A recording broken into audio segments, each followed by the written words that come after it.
Hi viewers, today we're looking at the Excel VBA Val Formula in Excel 2013. The Excel VBA Val Formula basically extracts any numbers in a range or array of letters and numbers.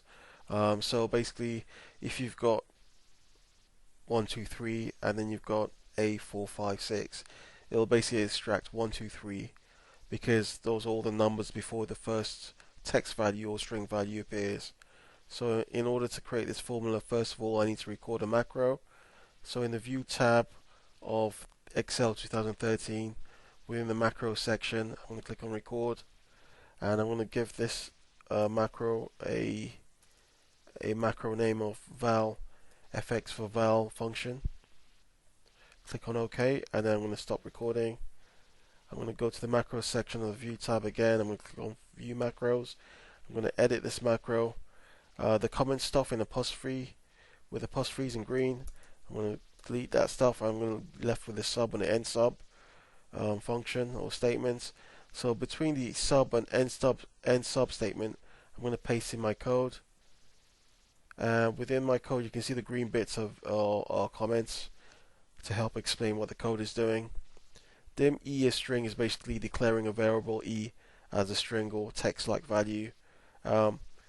And then the next bit says E equals 711 space A511 in quotes or double quotes. This basically means I've assigned the value here of quote 711 space A511 to the variable of E.